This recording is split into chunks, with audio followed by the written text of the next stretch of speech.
Oi gente, tudo bem com vocês? Eu espero que sim, sejam bem-vindos a mais um vídeo aqui no meu canal.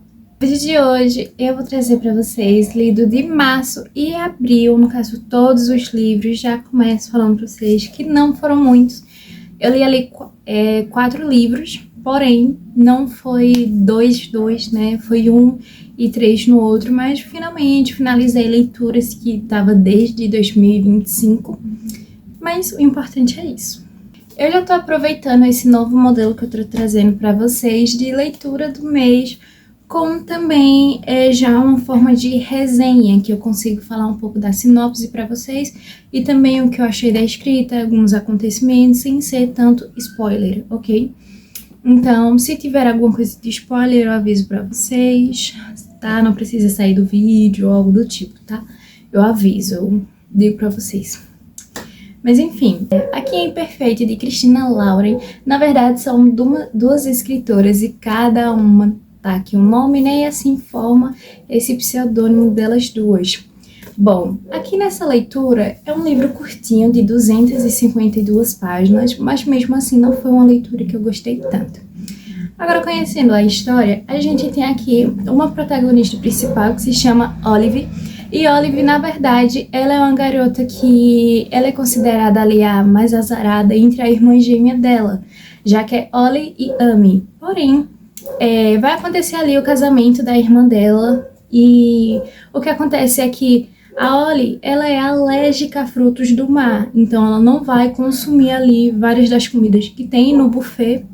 Só que o que acontece é que outras pessoas ali, tanto a irmã dela que estava se casando, comeu o buffet, eles tiveram intoxicação alimentar. Então, Ollie, a irmã azarada, meio que ganhou uma viagem pro Havaí.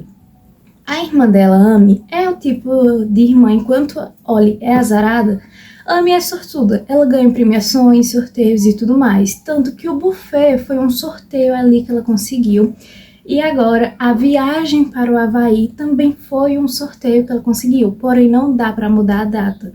Então, como não dá para mudar a data, ela vai ter que ir. E como ela é gêmea, não tem tanta essa diferença. Apesar que a Ollie só tá um pouquinho a mais, com alguns quilinhos, do que a Amy. Só que ela achando que, ai, que maravilhosa, eu vou aproveitar e tudo mais. Pro azar dela, ou pra sorte dela, ela vai com o cunhado da irmã dela, Ethan, que é um cara que ela não gosta. Aqui nesse livro, me venderam muito como Enemies to Lovers, porém ele não é. Enemies to Lovers é quando a gente tem ali inimigos, e aqueles não são inimigos.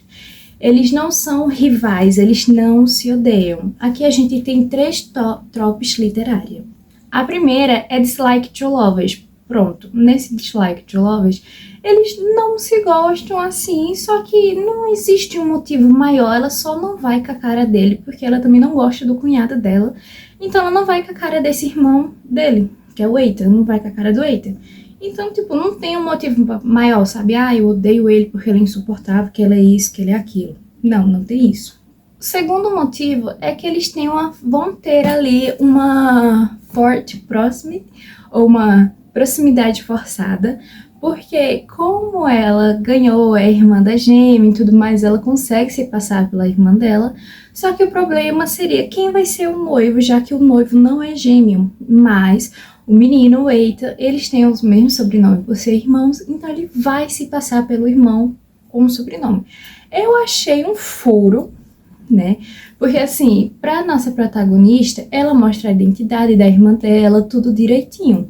Só que o que ocorre é que, tipo, o irmão, o Ethan, em vez de mostrar fotos, essas coisas e tudo mais, não, ele passa de boa com o sobrenome. Então, pra mim, isso foi um furo, né? Não sei como é que elas pensaram nisso, mas sei lá, achei meio paia nessa parte. Eu digo, só em coisa mesmo, porque eu acho que se fosse na vida real, facilmente eles não iriam passar. E por último, a terceira trope é a Noia to Lovers. No caso, eles ficam se bicando um com o outro, sabe? Ele, não sei o que, filha, eu não gosto de você, eu te odeio. Ela, problema é seu, que não sei o que. Então eles ficam se bicando, trocando essa forma ali um com o outro de agir e tudo mais. Então, de certa forma, eu sou apaixonada nesse tipo de trope, que um é sarcástico. Aqui, eu não considero Grumpy Sunshine. Por quê? Porque os dois, eles têm o mesmo tipo de personalidade. Então, eles brincam, mas eles também são sérios, os dois igualmente. Não tem tipo, ela é super mais brincalhona que ele. Realmente ela é, mas ela não chega a ser, de fato, uma mulher brincalhona e tudo mais. Então, vamos agora para as minhas considerações. As minhas considerações desse livro, eu venho aqui para vocês que, enquanto eu comecei a leitura, estava até fluindo. O que eu não gosto muito é o tamanho da letra, porque fica muito pequenininho para mim, que sou ruim da vista. Mas enfim, né? Sofremos. Só que a gente tem a escrita me cativou, eu gostei, eu tenho essa vontade de ler mais livros, eu descobri que elas têm mais livros juntas, então tô cogitando comprar, só que o que me pega é mais no final, só que isso vai ficar mais pra frente, calma. Aqui, como eu disse pra vocês, vai ter toda essa história deles, a convivência. Vamos lá. Ambientação, família, personagens, é tudo que eu vou começar a falar agora. Durante a primeira parte do livro, que é o momento que a gente vai conhecer ali a Oliver, a irmã dela, o Ethan, os familiares, os personagens em si, eu gostei muito da construção deles, tanto que eu passo raiva e ódio com com o cunhado da Oliver, né?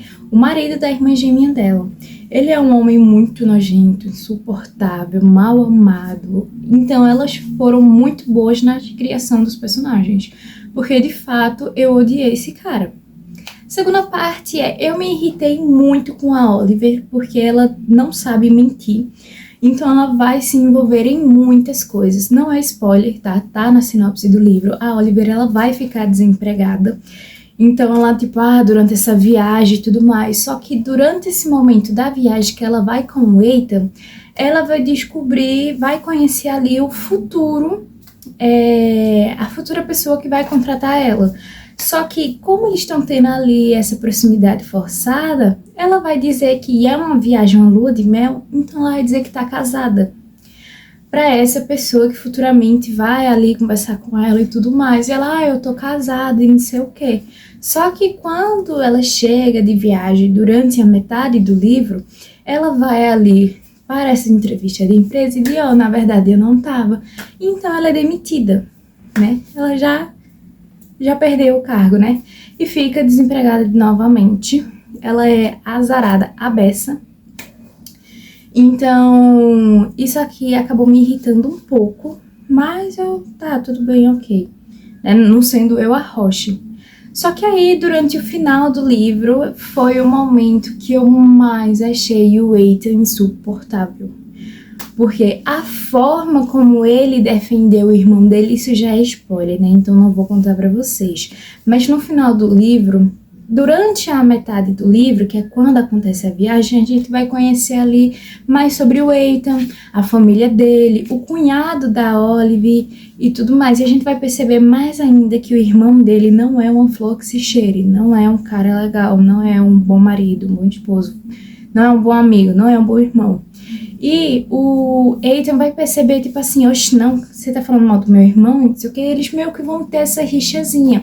E aí a Ollie, ela vai descobrir que esse cunhado dela falava muita coisa sobre ela também, de que ela era a irmã mais rabugenta, a irmã mais chata, a irmã não sei o que, sendo que a gente vai ter ali alguns gatilhos. Se você não se dá bem com um livro que tem assédio, tópico como fim de relacionamento, traição, eu não recomendo esse livro. Ou se você for ler, que você leia ciente de que tem esses gatilhos aqui no livro. Mas vamos lá. Então, ali eu conheci o Ethan e, de certa forma, no final ele me decepcionou muito, porque tudo estava na cara dele que iria acontecer e que o irmão dele estava errado. Mas mesmo assim, ele escolheu defender o irmão dele. Eu falei, poxa, homem? Aí eu, né, homem sendo homem, só que a gente não dá pra gente generalizar todos os homens, da mesma forma que não dá pra generalizar todas as mulheres, só que aí eu fiquei, meu Deus, sério isso? Me deu muita raiva do Ethan, só isso que eu tenho pra falar pra vocês. Então, o que esse livro poderia ser ali 4, 5, ele se tornou 3, porque eu passei muita raiva com a Ollie, tinha coisas que ela não precisava falar ou fazer, então ela fez. Da mesma coisa com o Ethan, então foi tipo assim, os dois personagens pra mim, eles tiraram um ponto do livro, porque eu não sei como vocês fazem a classificação de vocês, mas eu dou 5 para todos os livros e durante a leitura é que eu vou tirando os pontos por tais motivos. E os meus 2 motivos são esse, então, o primeiro lido de março e o último foi Imperfeitos com a nota 3 estrelas. Pronto, agora no mês de abril eu tive 3 leituras. Uma eu de fato comecei no mês de abril e as outras 2 leituras eu apenas finalizei no mês de abril. Mas mesmo assim, eu quero mostrar aqui o caderninho de leitura, porque de Imperfeitos eu não gostei tanto que eu nem fiz a resenha ainda, mas essa é a resenha de Escrito nas Estrelas de Ione Simões, desta obra aqui.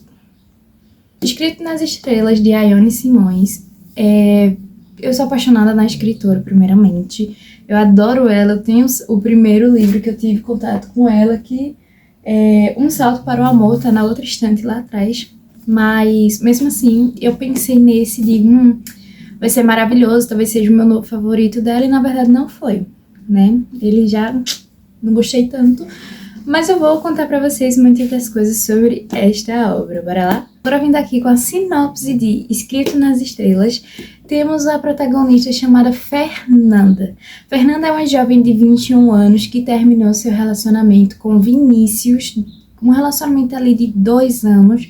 Infelizmente, ela começou, né, teve esse sofrimento pelo relacionamento dela, que ela não esperava, ficou extremamente frágil, decepcionada, e ela tava numa melancolia, ela tava tão mal, que ela disse assim, não dá. Só que aí o que acontece é que ela vai tipo, porque eu nunca tive uma relação boa com ninguém? Porque meus relacionamentos sempre estão acabando. Então ela vai atrás de todos os ex-namorados, nenhum deles foram como o Vinícius foi pra ela, mas mesmo assim ela vai atrás e ela encontra algo em comum, que todos os homens que ela se relacionou foram do signo de Leão, e ela é do signo de Peixes. Então ela diz, não gostei, não dá, não se bate com Peixes. E por isso que eles nunca deram certo comigo. Eu não acho, sendo sincera agora saindo da sinopse, que o problema era só eles, não era só eles. Tinha o problema também, era ela, né? Mas enfim, o problema na verdade não era os signos, mas sim as pessoas em si. Mas a gente vai perceber isso um pouco mais pra frente. Enfim, corta essa parte. Só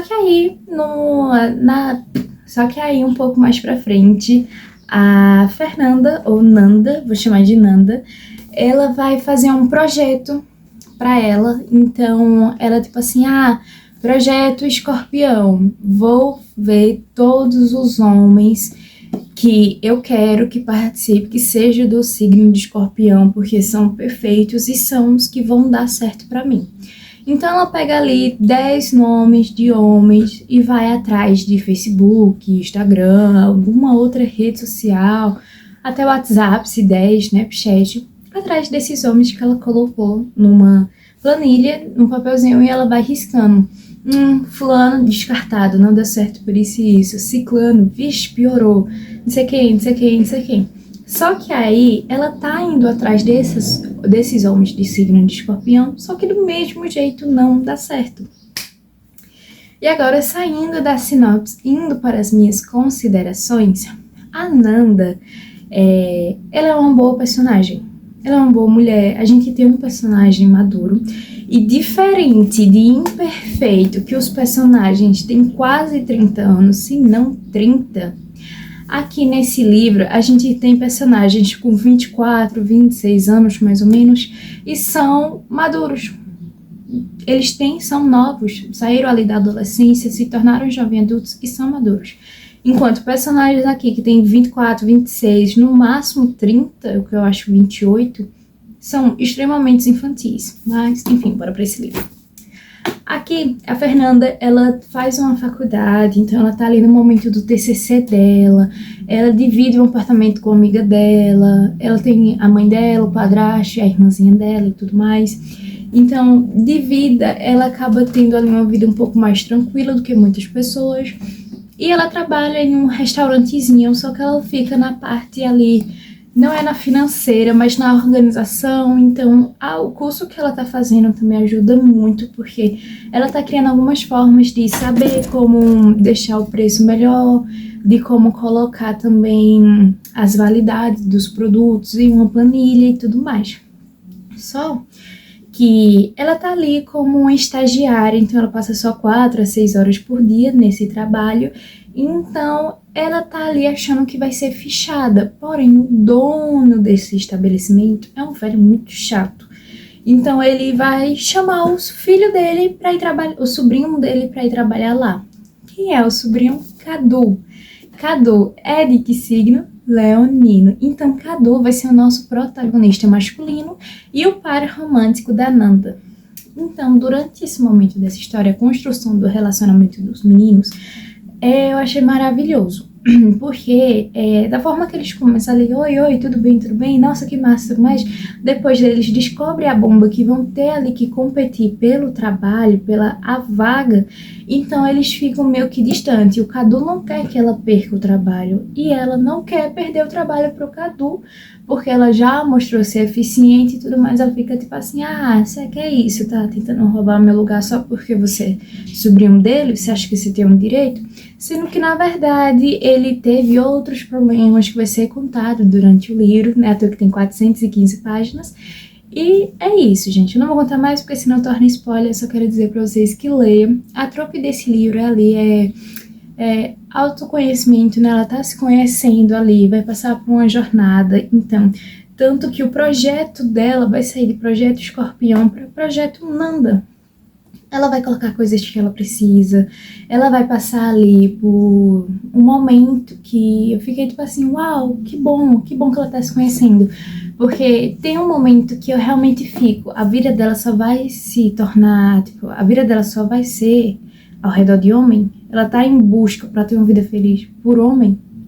Porque em nenhum momento ela fica, eu realmente de fato gosto disso, nossa, eu vou andar sozinha, que eu não faço passeio sozinha, sabe? Se conhecer, ela não faz isso. Ela só faz projeto pra conhecer os homens e ela fica de lado. Sendo que é o momento que ela deveria se conhecer. Conhecer as coisas que ela gosta, coisas que ela não gosta, os limites, até onde ela consegue ir, até onde ela não vai de fato nenhum, sabe? De jeito nenhum. Então, é isso. Durante esse livro, a gente vai ter a construção da Fernanda. A Fernanda ela vai começar ali como uma mulher, uma jovem adulta, né? Ela vai começar ali meio e no final ela vai se tornar de fato uma mulher, ela vai ter ali uma maturidade maior e tudo mais. Na primeira versão, que foi o e-book, tinha 340 páginas, se eu não me engano. Agora, nesta nova versão física, tem 415, porque a gente vai ter ali o acréscimo do ponto de vista do Cadu. O Cadu, ele não é um homem ruim. Pelo contrário, eu achei ele um homem muito bom, essas coisas e tudo mais. Eu tipo, nossa, é típico de homens que eu acho muito bonitinho. De certa forma, eu achei querido ele contar vários pontos da vida dele e tudo mais, e o porquê dele agir de tal forma. Mas ele sempre procurava ali se ajudar e não tentar afetar a vida de ninguém. Mas pra mim, o meu baque com o Cadu foi no finalzinho do livro, que é o ponto de vista dele. Quando vai acontecer um momento ali dele com a Nanda, eu fiquei um pouco decepcionada, assim como eu vi que a Nanda também tinha ficado. Então ficou aquele clima meio estranho, meio, o que será? E aí eu tava conversando com alguns amigos sobre esse livro, o finalzinho, e a gente ficou meio tipo, não foi tão legal assim, não. E é como se ele quisesse que não é uma confirmação, mas não sei se é uma aprovação, eu não sei o nome que eu falo. Mas eu acho que se vocês lerem, terminarem ali, chegando no finalzinho, vocês vão entender o meu ponto de vista. Eu acho que talvez o livro tivesse terminado melhor se não tivesse o ponto de vista do Cadu. Mas acho que talvez a minha nota teria sido mais alta, só que tá tudo bem, né? Tá tranquilo. E de certa forma eu também gostei do ponto de vista do Cadu, porque eu vi ali como que ele funcionava, até porque ele é um personagem um pouco, pra mim, misterioso, porque ele não fala tudo sobre a vida dele, então a gente tem muitas coisinhas ali pra acompanhar e conhecer ele. A ambientação do livro é muito legal, eu consigo imaginar muitos cenários, sabe? As outros personagens secundários que tá ali durante a leitura. Eu adorei conhecer a mãe, a família dela, os amigos, os colegas de trabalho, a senhorinha que ela tanto conversa no trabalho, como é mentora dela do TCC, então foi um momento assim que eu adorei. Eu achei muito legal o livro, sabe? Senti de tipo, nossa, isso se passa no Brasil. Realmente, TCC é muito assim, nossa, o trabalho aqui é muito isso. Então, pra mim, isso foi muito da hora. Memes, conversas, gírias, de tipo, eu conheço isso. Então, foi muito bom. Tá aqui um livro nacional que eu recomendo pra vocês. Não foi uma nota 5, não foi 5 estrelas, mas eu ainda dei 4 estrelas nele, porque, de certa forma, mais uma vez, eu ainda gostei do livro. O livro vai ser da Raquel Figueiredo, Como se livrar de um demônio. É um pouco engraçado o título e até um pouco assustador, mas é uma leitura muito incrível. Aqui tá a capa pra vocês, já deve ter saído e tudo mais. Ele é e-book, vocês encontram no Kindle Limited e ele tem 334 páginas. Vamos para a sinopse dessa obra. Durante esse livro aqui da Raquel, a gente vai ter a Marcelina Cáceres, que ela é de uma linhagem ali de bruxas. Então se passa aqui no Brasil e isso pra mim é o ápice. Eu achei maravilhoso. Aqui durante a leitura a gente vai ter a Marcelina, que ela tem mais ou menos ali uns 25, 26 anos. E ela cuida da irmã dela, que é alguns anos mais nova, apenas deve ter uns 22, 24 anos. Porém, a irmã dela ela não é muito... não considero ela tão eficiente. Mas...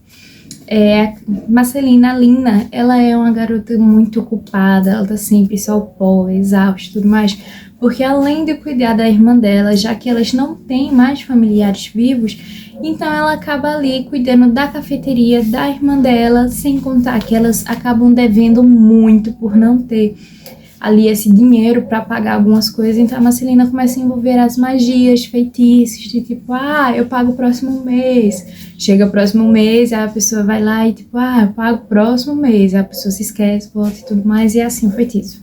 Por um momento até que eu achei um arraso, tá? Mas enfim, durante aí, nesse próximo passo, a gente vai ter a Melissa, que é a irmã da Lina. A Melissa, ela é uma jovem apaixonadazinha, então ela vai pegar um livro em grego e tentar trazer um deus, né, pra ajudar ali ela nesse feitiço. Mas ela acaba invocando outro ser mágico, de certa forma, e aí a gente vai ter o Calix. Calix, ele tá ali sempre fazendo algumas barganhas para a família Cáceres e ele foi amaldiçoado por isso, por tentar ajudar uma bruxinha aí dessa linhagem, que no final deu errado, então ele tá ali amaldiçoado pela eternidade, até que vai chegar um momento que ele pode acabar com essa maldição, porém ele não sabe como. Ante esse momento aí que a gente vai conhecer o Calix, a gente vai descobrir, tá na sinopse, que o Calix, ele não é um demônio, na verdade ele é um feiticeiro, filho da deusa Hecate com um deus, gente, esqueci o nome do pai dele, mas eu deixo aqui, tá? Não se preocupem, eu deixo. Então, ali nesse momento, a Lina, ela vai ter que descobrir o que é que aconteceu. Só que durante uma leitura de tarô, ela vai descobrir que a magia da irmã dela tá conectada com alguma coisa ruim que vai acontecer ali na vida delas, provavelmente na cidade, na cafeteria. Então ela vai ficar, o que é que tem de ruim que tá para acontecer? Agora, durante esse momento, eu venho aqui contar para vocês as minhas considerações. Na verdade, não é um spoiler, tá ali durante a sinopse. A Melissa, que é a irmã da Lina, ela foi ali, invocou o Calix para pedir ali uma ajuda, uma poção do amor. Porém, ela tem 60 dias para fazer que com o amor dela diga eu te amo. Porém, o Calix, ele tá envolvido nisso e vai fazer com que não saia esse eu te amo durante 60 dias.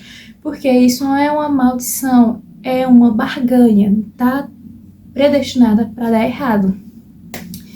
Porém, durante esse livro a gente vai ter ali os amadurecimento dos dois personagens, então tem diversas tropes, enemies to lovers, porque eles de fato são inimigos. A gente tem ali também família em primeiro lugar, de família em primeiro lugar. A gente também aqui uma romantasia, né? Não é um trope, mas a gente tem aqui a romantasia. E a gente tem diversas, se for parar pra falar, então vamos dar uma pausazinha aí, senão eu vou dizer todas as tropes desse livro.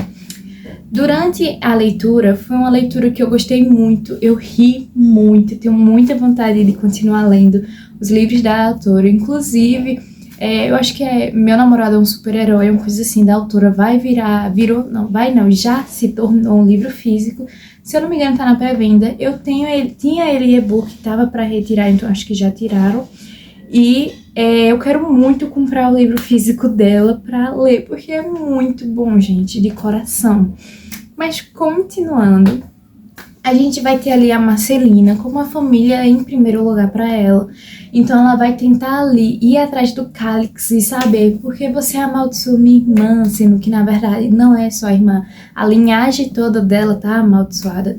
Não é um spoiler, tá no conto, na sinopse ali de certa forma. Então a gente tá tendo muito isso. E gente do céu, é muito bom mesmo.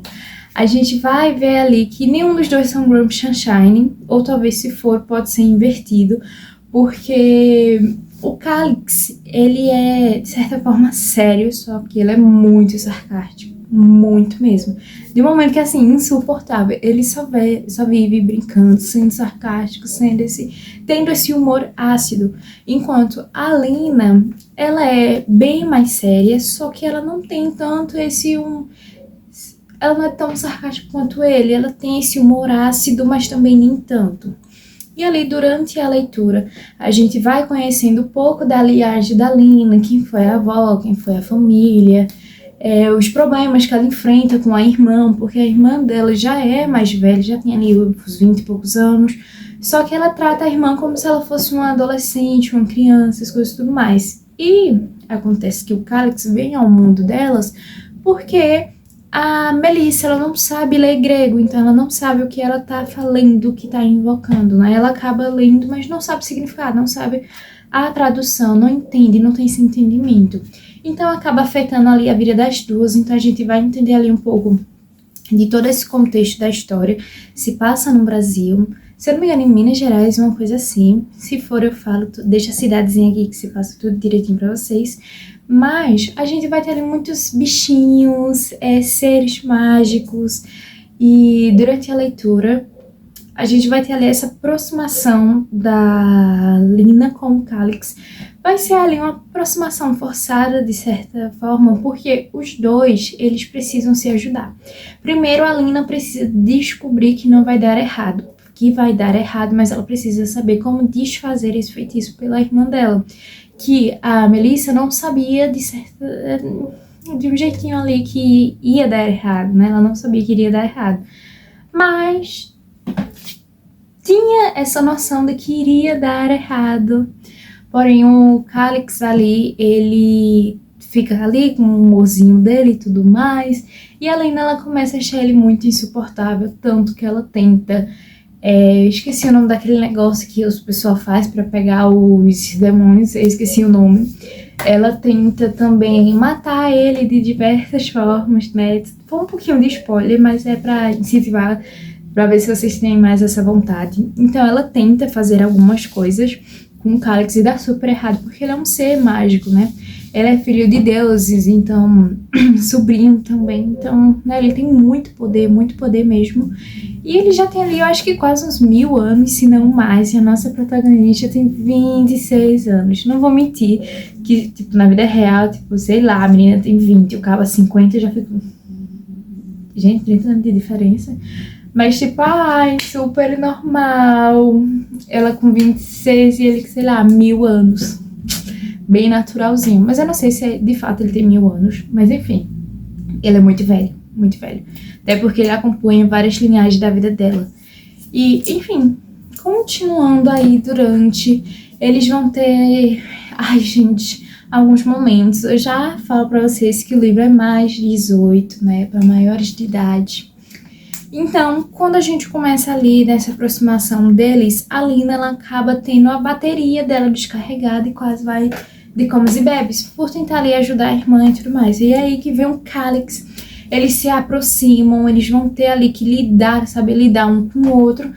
E a vida da Lina acaba virando uma bagunça que eu digo, mano, como é que tu vai se recuperar? Como é que tu vai ajeitar isso? Eu não posso contar os próximos que vai acontecer, porque senão é spoiler. Mas eu vou dar um spoilerzinho pra quem quer. Gente, o Calix é muito fofo com ela. E como ela vai chegar ao nível de exaustão, ele vai colocar meio que um negócio, um relógio, um coisinho, uma pulseira, que ela não pode utilizar os feitiços dela, porque senão ela vai morrer. Então ele começa a passar energias pra ela, pra aumentar o nível de bateria dela e tudo mais. Então durante esse momento que ela vai passar na casa dele, então tem muitas cenas engraçadas, muitas cenas fofas e também muitas cenas que vão deixar vocês com raiva. Mas mesmo assim, eu recomendo pra vocês. A próxima obra, na verdade, é um conto, que a gente vai ter um conto de Halloween, né? A Rua 7, por Christian Couto. A capa já vai ter do lado, provavelmente sair, toda aquela história. Vocês também encontram no Kindle Limit. Eu vou deixar aqui pra vocês o... Uma coisa, se vocês quiserem saber o preço, vou deixar aqui ou na descrição ou no comentário, vocês vão ver. A gente vai ter, como eu conto, não posso contar tudo, né? Mas, enfim. A gente vai ter ali a sinopse, que durante esse Halloween da Rua 7, a gente vai ter algumas novidades, que na verdade não são tão novidades assim. Vai ser o passado vindo à tona. Passado vindo para o presente. Então a gente vai ter ali algumas confusões, né, entre as pessoas, e a história começa desta forma. A gente vai ter ali uma entidade, uma senhora de idade, velhinha, que tá ali no Halloween, e ela vai levar uma maçã para uma garota bela, linda, mais popular da escola, mais bonita, mais tudo. E lá ela vai apresentar essa maçã, só que a menina, ela não é uma garota boa, ela é uma garota má. Porque ela é o tipo de pessoa que acredita que a popularidade, ela vem ali, né, que a maioria das pessoas que são populares são más, então ela não tem uma boa, não é que seja relação, mas ela é assim uma pessoa falsa, ruim. Então ela tipo, eu vou gravar aqui, filmar essa senhorinha, muito obrigada senhorinha pela sua maçã. Então vai chegar um momento que ela vai comer a maçã e vai se transformar em uma imagem horrível.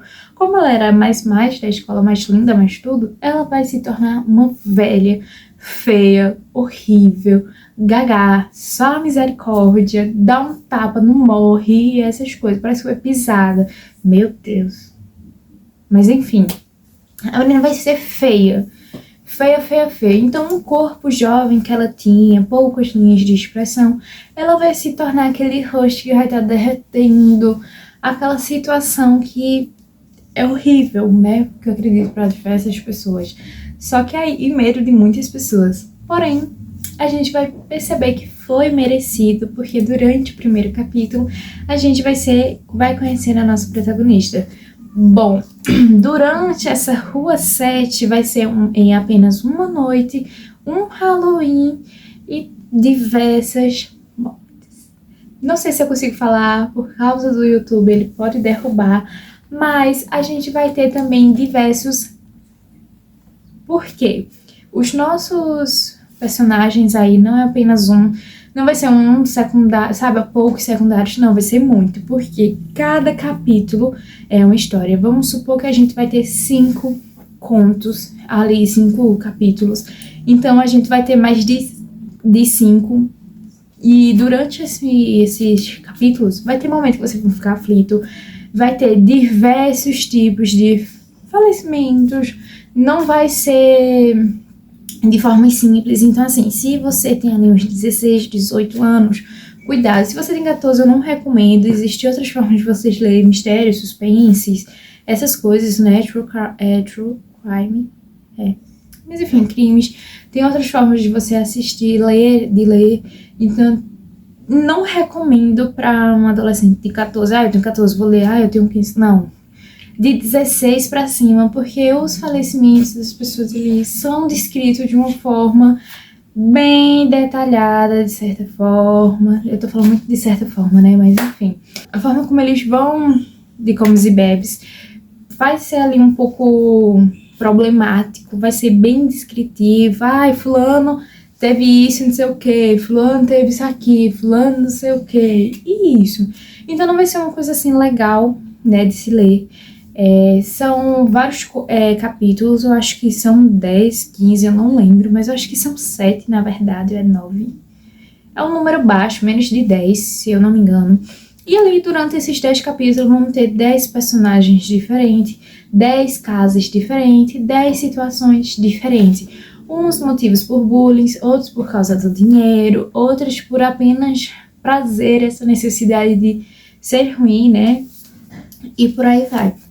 Mas é isso, eu não quero falar mais porque é um conto pequeno, ele tem 86 páginas, vai ser rápido de ler, você termina assim em um dia, e eu acho que separar 1 hora, 2 horas no máximo termina. Então é isso, gente, um beijo, até o próximo vídeo e se cuidem!